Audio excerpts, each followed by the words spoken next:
waxaa la yidhi hadduu geelu labada lugood ee hore habeed ku leeyahayna waa gad cusub la soo baxay hadduu labada dambe ku lahaana waa gadu lahayn jiray wadawada cadaalad darrayna ka hadlaynaa ka qaylinayna horta dee xisbiga kulmiye wixii ka dhacay waa la wada ogaayo innagu qoladii waxaanu ahayn marka hore horta baasha waanu kala fogeen xukuumadda haddaan horta tayada ka hadlayo salaadiini la mid heba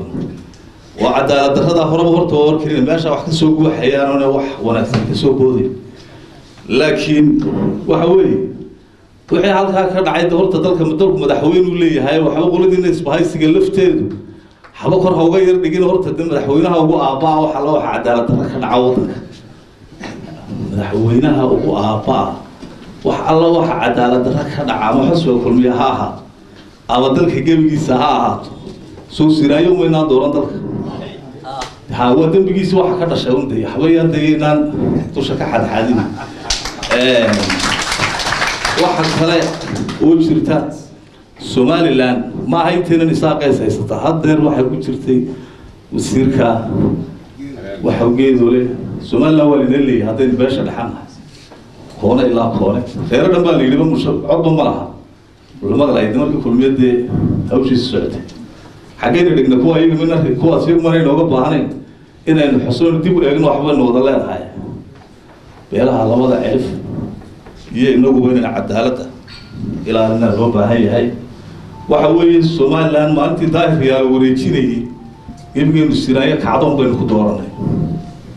wuxuu yidhi daahiriyaa daldan iyo dadda baa kugu wareejiyey maanta intayna hayna ilaahay baan ku dhaariyey waxbayna hargeysa isku dhaxaysa maanta imisa jabhadood baa ka dhex bilaabmay imisa mushkilood baa Somaliland ka jira imisa maamul goboleed baa lagaga dhawaaqay imika saacadda imika aynu taaganahay halkan waxaa degan hargeysa bartankeeda qusul xamar laga soo magacaabay oo safiirka xamar u fadhiya Turkiga qusulka ha uu soo magacaabay hargeysa maanta idila joogay ilaahay baan ku dhaariyay miyay ina qabataa jamhuuriyadda Somaliland baa la yiraahdaa miyayna ka goyn Soomaali weyn maxaa safiir Soomaali weyn fadhiya qusulku soo magacaabay hargeysa maanta sidoo ku jooga ilaahay baan ku dhaariyay waxaad ka hadlaysaan anigu aragtidayda marka aan ka hadlo qarannimada Somaliland inay ku afkoodo filimka musalsalka socda imika xaq ilaahay mooyaan warnimo taa qaran baynu u baahannahay qaranka la badbaadiyaynu u baahannahay tala dhabay la isugu yimaadaynu u baahannahay qaloocu halku ku jiro inaynaan hebel iyo heblaayay midna u eegina farta lagu fiqeeyno u baahannahay oo beelaha Somaliland waxa isku darsadeen in wada dhisanay